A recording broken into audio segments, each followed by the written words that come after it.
What's going on, everybody?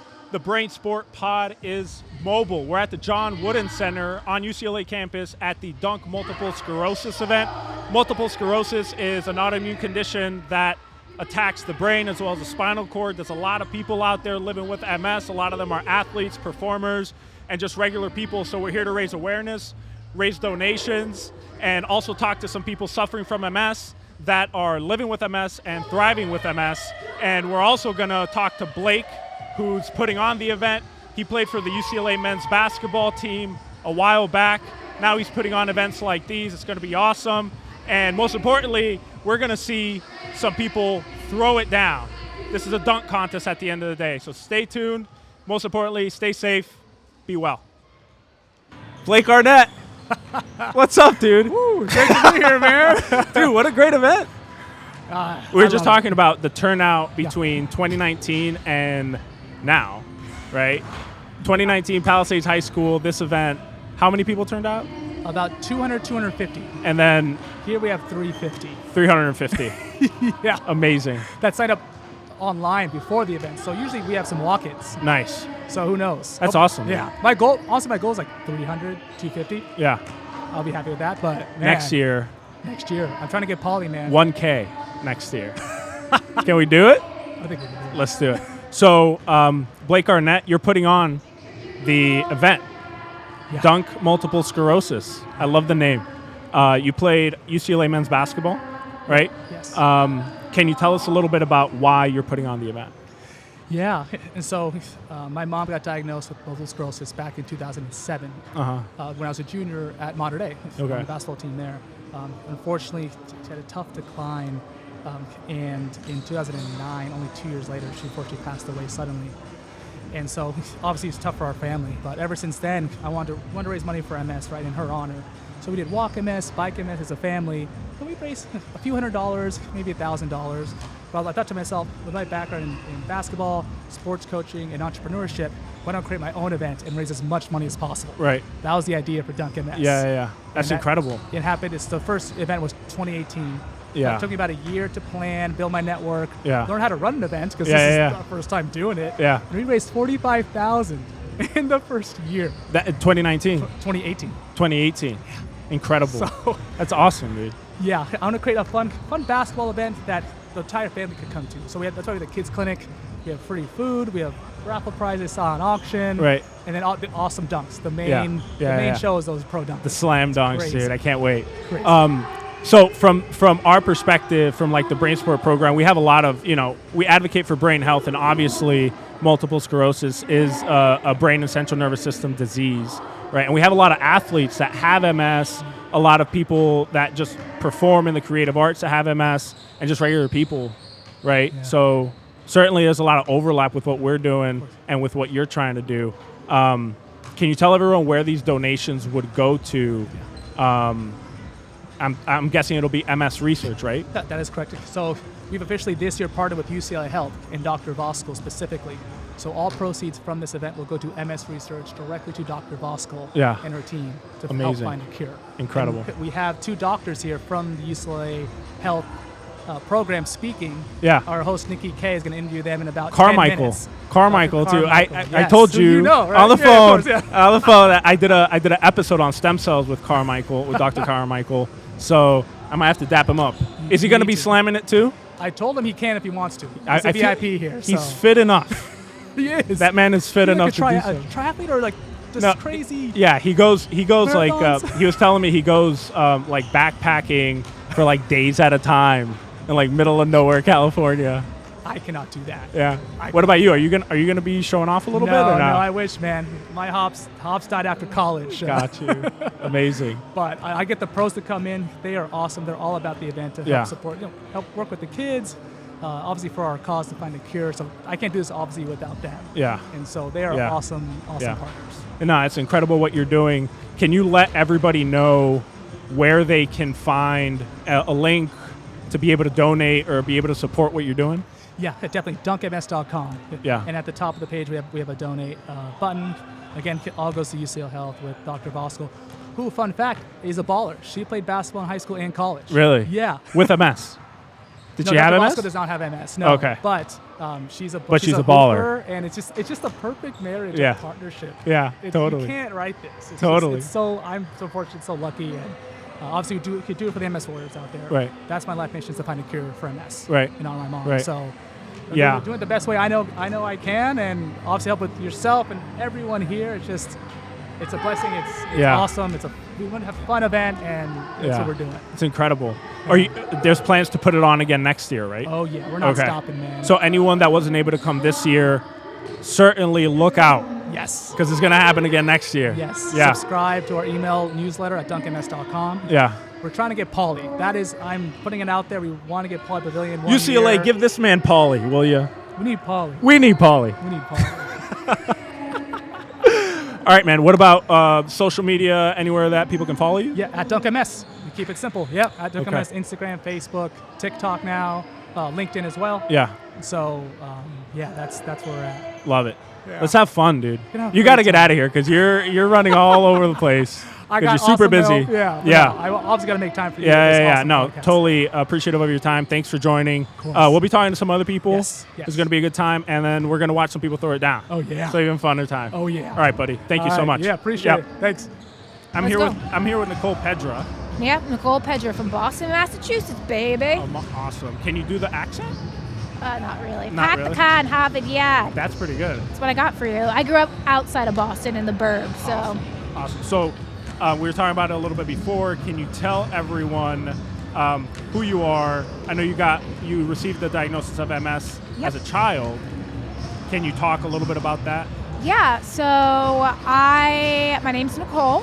I've had MS I've been diagnosed with MS for about 20 years now, I'd say. And I model and I act, and I got diagnosed when I was 10, and the onset of the disease was I had a really bad flu. So my parents were out of town, it was spring break, and I just had a really bad flu, and it progressed so strangely. Yeah. All of a sudden, I wasn't able to walk up the stairs on my own. We noticed that I was watching TV out of one eye, with one eye closed, because I had double vision. Right. And I couldn't feed myself. So, my pediatrician was like, let's get her to the hospital. They did scans. They thought it was Lyme disease. They thought I had a stroke, maybe a tumor. My parents were out of town, so that was a little scary. All by yourself? I had like a pseudo aunt who came and stayed. Okay. But yeah, it was really kind of traumatizing. And afterwards, after I was released from the hospital, luckily I responded to steroids really well. Nice. I was sick back to back a lot. And eventually they were like, okay, she has MS. Okay. Wow. And how has your journey been thus far with that diagnosis? It was really tough. Yeah. It was really tough being in elementary school, which is a space where you really just want to fit in. Right. And feeling like you don't, because you're like, I have this sickness. Who wants to be my friend? Right. Middle school girls are not nice. I really was taught I had to keep it a secret, so I was very ashamed of the disease. And I was just persistent at keeping it a secret, being like everybody else. I was taught that I couldn't tell people or I wouldn't get a job. No company would want to take someone on who had a pre-existing condition. Right. And after COVID, during COVID, I started to see so many people coming out and sharing about what either mental health or chronic illness. There was a need for representation. Right. And I felt it was the time for me to share my experience because I had so much and I wanted to give back to the community. Yeah. So that's kind of where I'm at now. As a kid, were you on medication, like immunosuppression, or no? So there wasn't any MS medication when I was a kid. Okay. Biogen eventually came out with Copaxone and Avonex. Right. I went on Avonex, and I was not compliant. Yeah. I never went to get my shot. I just hated it. I was also very rebellious. I went through a rebellious stage. Let me interrupt you. Yeah. From the medical side of things, these MS medications it not only requires you to be compliant, but there's also pretty significant adverse side effects that you can suffer from these medications, because at the end of the day, it's suppressing your immune system so your immune system doesn't attack your brain or your central nervous system, right? So, the fact that, you're rebellious, alongside the fact that these medications can have some pretty bad adverse side effects. Yeah. It's tough to remain compliant. It is, and especially with Avonex, because you'd get really bad side effects after getting the injection. Yeah. You'd get flu-like symptoms. So there were nights I forgot to take like Adel or Tylenol prior to getting the injection, and I'd be on the couch just shivering or having like a fever, and it was miserable. Right. So, I don't want to go and get that shot. Yeah. I'm in high school. I want to go out and party. Right. So, I think there was probably a change in your mentality in terms of your diagnosis of MS and what you're going through, because, now you seem to be pretty successful. You seem to be doing really well. Can you speak about that a little bit? Ask me one more time. I heard you, but then I was listening to certain parts. You were hearing but not listening. No, that's brain. That's brain fog. They're talking on the speakers behind us. Yeah, but that's also brain fog. I'm like, I know exactly, and then I go to talk about it, and I'm like, where was I? Sure. So just the mentality shift in terms of your own diagnosis, right? Because I think that, getting an MS diagnosis is a huge mental strain. Yes. And then how you approach that diagnosis, right? Like, completely reasonable to just feel bad for yourself in terms of your diagnosis, because it can be so functionally debilitating, right? Mm-hmm. But it seems like that's not the case anymore for you. No. From my outside perspective. Correct. Can you speak about that a little? Yes. So as a kid, I hated myself. I hated my body. I hated the disease. I actually was a nationally ranked rower, so I was very reluctant to have MS affect my ability to compete. Right. And I was just an angry kid. Yeah. And, it's kind of interesting, because when Black Lives Matter came out, I realized I had a really close friend who's African American, and I had never asked her what it was like going to a school that was predominantly white, like how she was treated, what it was like for her. And I realized I've never talked to any of my close friends about my MS. Yeah. I never shared anything with them about it. Never told them what it was like, how I was feeling, and they just thought it was off the table. Did you have an opportunity to speak to anyone during that time about your diagnosis, like your parents or family members or anything like that? You can only talk so much with your parents, I guess. And listen, not everybody knows how to handle people with a chronic illness, right? So there wasn't all this conversation, even with mental health, right? You don't tell somebody that there's someone worse out there. Right. You don't tell them that all you have to do is be positive, pick up your boots by the ankle straps. You don't say that. Yeah. And that was a lot of the responses I got. Right. Like, there's someone else out in the world who's suffering more. Yeah. Right? All you need to do is stay positive and take medication and work hard. Yeah. So I really didn't have a lot of people out there, and I also didn't talk about it. Yeah. A phrase that I've heard is, the worst thing that's ever happened to you is the worst thing that's ever happened to you, right? Which means it's subjective, in terms of what you're going through, right? I don't think it's fair to sort of relate one's own disease or one's own experience necessarily to the next person, because that experience is so subjective and involves so many other factors. Yeah. You know what I mean? Mm-hmm. And I would even say, actually, the lowest time in my life wasn't even when I got diagnosed. It was when I felt so lost and how my behavior was. I told you I was so angry. I had a very different outlook on life, and I hit rock bottom and was like, what am I doing? Yeah. And I really learned that a lot of it was stop lying to people. Stop putting up this fake front. Yeah. I lie to people all the time. Where are you going? I have a doctor's appointment. Why do you see so many doctors? Right. It's a dermatologist. Right. I never told a boyfriend. Yeah. I never told sorority sisters where I was going to get an infusion every month. Right.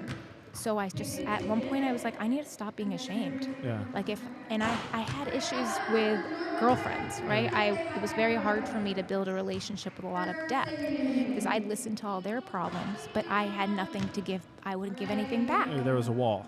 100%. Right. I was hidden. There was something of me I wouldn't share. And I realized if I want to continue to have these relationships, I need to start being open and being honest with people and vulnerable. Yeah, absolutely. So how has that shifted to your mentality regarding your disease now? So I had a lot of people respond very positively, be like, thank you so much. I had a lot of girlfriends who felt like they understood me better. Yeah. Right? Like I tend to prefer males because they are just way less drama. It's a lot easier for me, a lot less mental stress about like, ooh, who's mad at me? What, did I do something wrong? And opening up to my girlfriends about this actually got me a lot more understanding for canceling plans. Right. For, not being around, for not being very responsive with my phone, for maybe being inside my own bubble thinking about myself a lot. Right. Because you're very much, concerned, like what's going to happen next. And sometimes, people with MS are called selfish and self-centered and stuff, but don't realize how much what a toll it takes on you to live with this disease. And you're constantly being like, does something in my right hand feel weird? Does my left face feel strange? Am I getting like tingling where I'm not supposed to? Yeah. And that takes a lot of mental energy to think about. That's a great point. So, this is the BrainSPORT Podcast, and at the BrainSPORT program, we deal with a lot of athletes, a lot of performers that are coming in with a multiple sclerosis diagnosis, and they're like, can I play sports? Can I perform in the creative arts? Can I, continue doing what I want to do? Do I have that clearance? And we kind of help them along their path. Yep. You seem to be doing that right now, right? And doing so, at a pretty high level. Mm-hmm.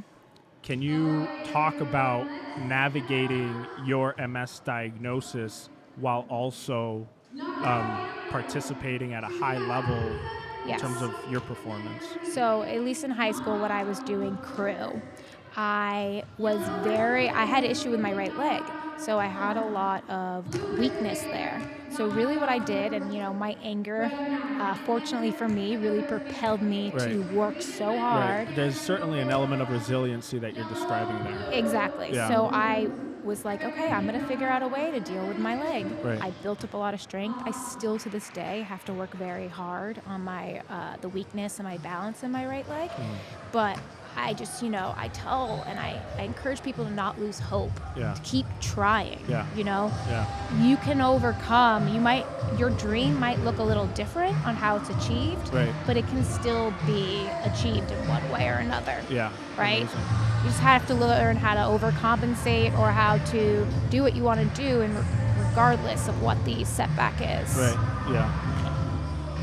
And I think that exercise and sport is so important when you have a disease like this, because building up your muscles and working on your core especially is going to be something that actually prevents you from falling. Right. And falls are a really big issue with people with MS. It causes a lot of accidents because your balance and the weakness in your body. Yeah, and certainly we can speak more about the contributions of exercise. You mentioned, that can, just playing sports and straining that coordination need, right? That can improve your coordination, just walking around, prevent you from falling.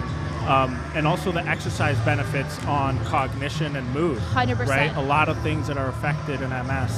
So I'm certainly a big advocate for people with MS participating in sports and doing exercise, obviously doing so in a safe manner, right? But I'm a huge advocate for that. Well, and funny for me, one thing I really wish I had done when I was younger and in college and high school was play sports that required coordination. Right, yeah. Coordination's a really big issue. Yeah.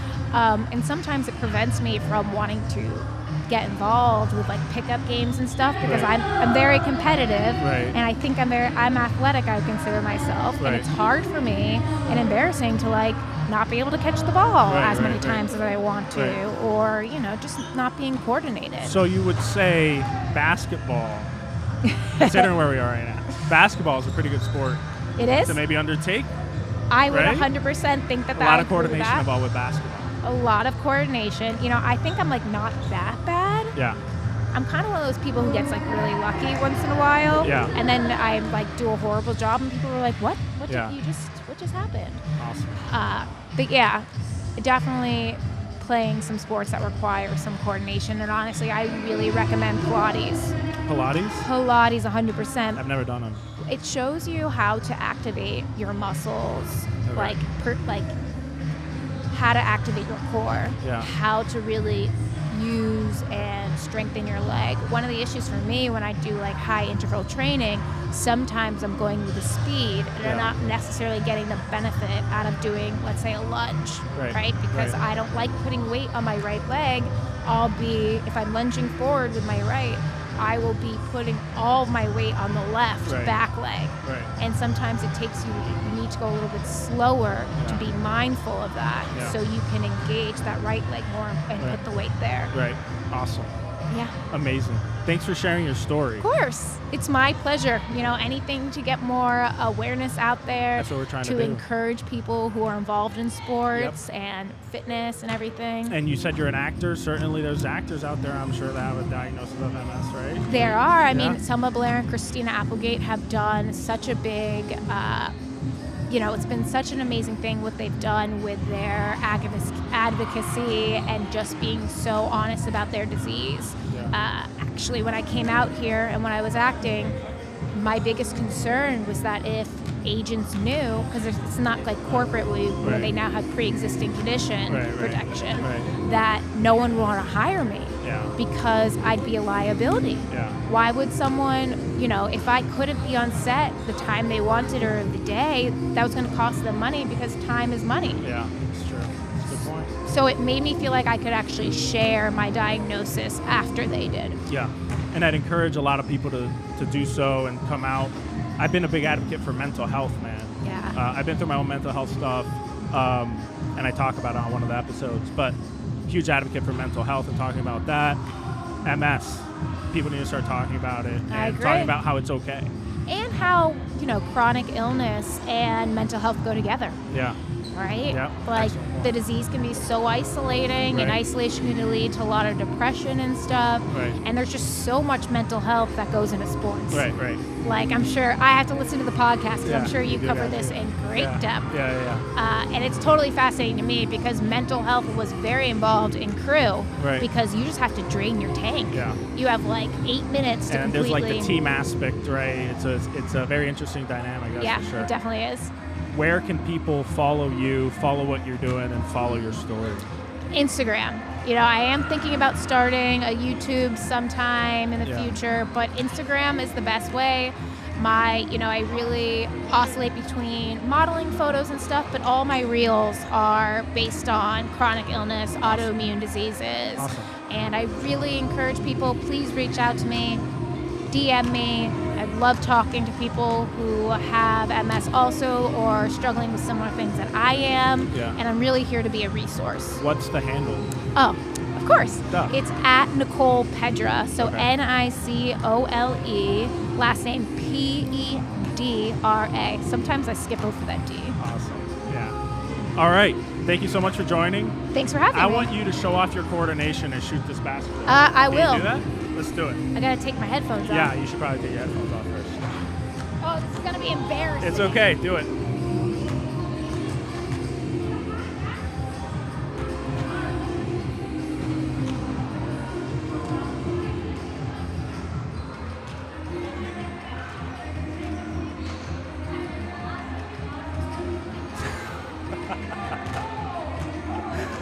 We got to work on your free throws. We got to work on the free throws. All right, everybody. Nicole Pedra. Not a good shooter, but a great advocate of MS. Tune in for some more Warriors. I think more Warriors are going to come in. So, thanks a lot. Stay well. Be safe. I told you. Just made me embarrassed. I thought you were going to trade it. I'm here with Damian Washington, ladies and gentlemen. What's up, buddy? Thank you so much for sitting down. Good morning. Thank you for having me. Is it morning still? It feels like we've been here Listen, more than I have 4 no idea hours. what time it is. I'm a guy who lives in the moment, so I should just really say hello. You must be having a lot of fun. It is an incredible, I'm having a lot of fun. It's an incredible energy in this space. Yeah. And families coming out Right. and doing things. It Right. makes me look at the scene and say, you know, I'm so glad my wife and I did not have children. Like, you understand what I'm saying? Yeah, I had one. I got a 4-month-old, so. Woo! So you just did Yeah, that. yeah. Go So ahead, like, big yeah, fella. I'm feeling it. He's not running around yet, but he's So this probably will gonna be be one of you them soon. pretty soon. Soon you will be spending your weekends At basketball camps and on events. the benches, Yep. being like, "Oh, that's good, big fella." Cheering good on, job. trying not to be, like yelling at the coach or yelling at the ref. Good I'm luck saying with I'm that. not. I'm saying I'm not, but I probably will. I'm sorry for all the future referees Do and something. coaches Be better. that Do are gonna. something with yourself. So I want to start with your story, buddy. Yes, sir. You have a diagnosis of MS. Yes, sir. Right? Can you speak just a little bit about that? So, about 7 years ago, I was diagnosed with multiple sclerosis, and because I'm an actor, I've done 36 commercials for people like Lowe's Home Improvement Stores and Ring with Shaquille O'Neal and what is it? Realtor.com Right. with Elizabeth Banks. This is what I do. Yeah. So, because I'm in front of the camera performing all day, I just started talking to the camera on my YouTube channel. Right. Eventually, the only videos that people watched were about my MS. Right. Going to the infusion center. Right. What sort of things am I working to figure out my gait, etc. Right. Why do you feel that people gravitated towards that content? Because MS is an isolating disease, bro. Yeah. You are by yourself, but you're around everyone.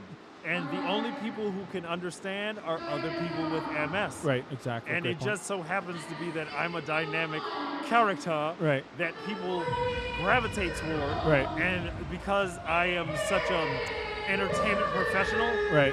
I show up every week on time Right. to have the content ready for the people.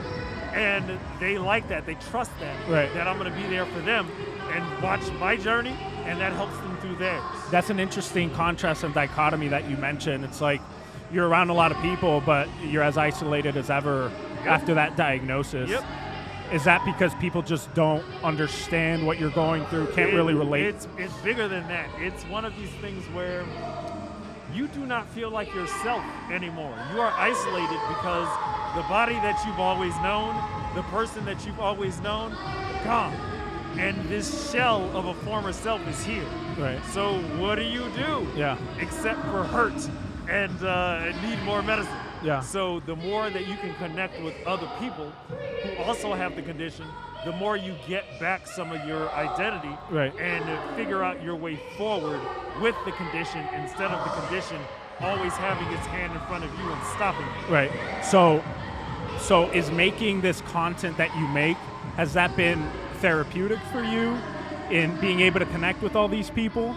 It's one of those things where making stuff, performing, it's in my blood. Like, as my heart beats, I'm gonna be funny. I'm gonna be dynamic. I'm going to figure out ways to get eyeballs on me because it's my job. Yeah. So, Hold it a little bit closer then. Yeah. So, because of that, finding the middle through this MS diagnosis, yeah, it's rewarding. Yeah, like that. I read the comments, Right. and people always speak about how it makes them feel seen, how it makes them feel heard and understood. Right. So, seen, heard, and understood, if those simple things are coming to the top when I'm just being a silly man talking about, serious things, Yeah. that's lacking, that's missing. Yeah. So if I'm the guy to help them out with that and give it to them, so be it. Outside of creating the content, what are some other things that you've been able to do that maybe some other people that don't create content, right, have helped you in feeling less isolated and connecting with the community a little bit more? It's funny because all of the things I do, somewhere, somehow, comes back to Right. me having the content. Right. All of the boards that I get to participate on with pharma, Yeah. the events that I get to be a part of and or throw, Yeah. it's all sort of connected to MS. So Yeah. there's not much outside of content, my man, because that really is the thing that's my niche. That's my way through. Yeah. And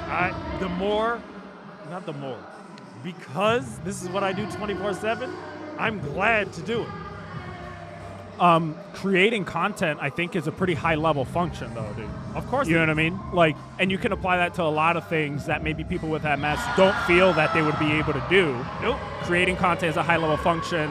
I spoke to prior MS, someone diagnosed with MS too, right before you. Yeah. She's also an actress. She's a model. A lot of high level functions. She was talking about some of the things, how she navigates that space. Yep. How do you navigate that space of being able to, you have the MS diagnosis, but you're also doing this sort of high level function of content creation?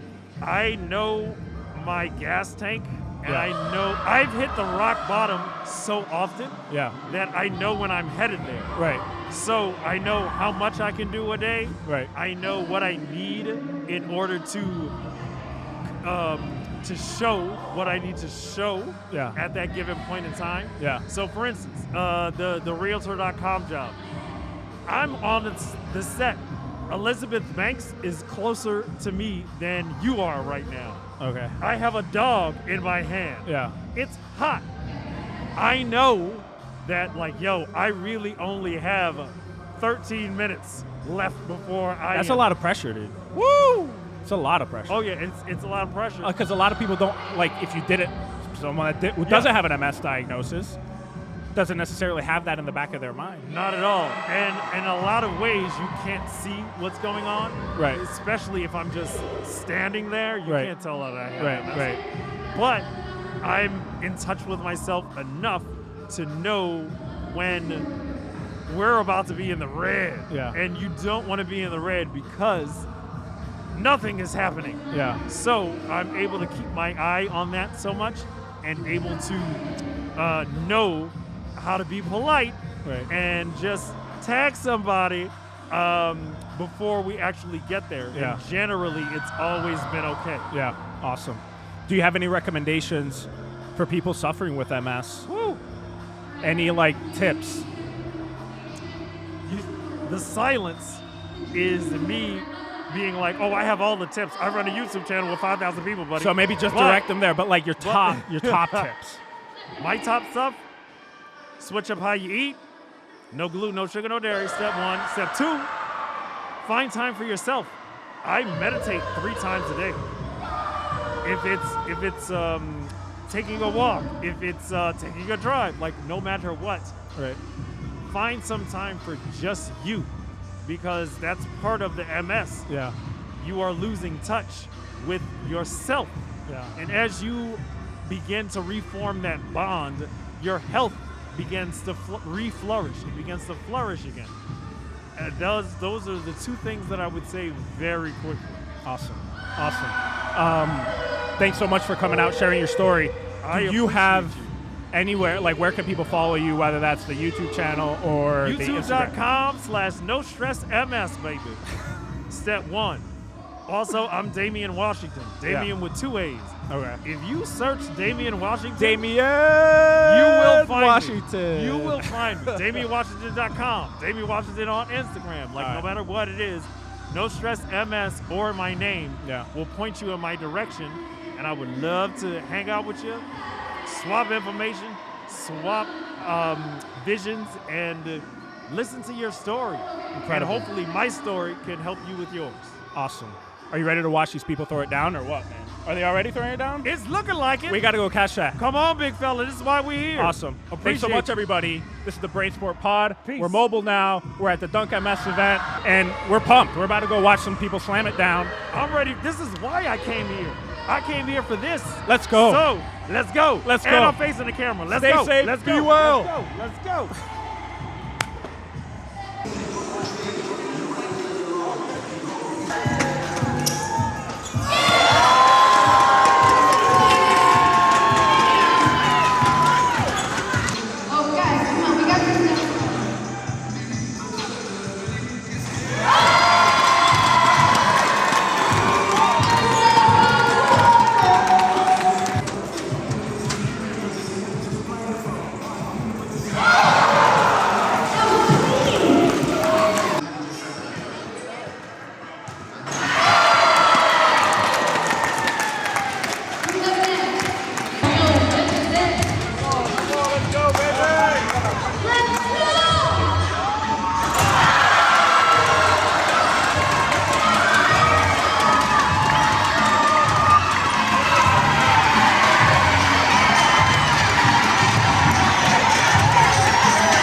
All right, everybody, that is the Mobile Brain Sport Pod episode supporting Dunk Multiple Sclerosis. If you guys want to support Dunk Multiple Sclerosis, we're going to put a link in the video description to this episode. You guys can go there, support via awareness or support via donations, whatever you guys see fit. But most importantly, stay safe and be well. Let's go.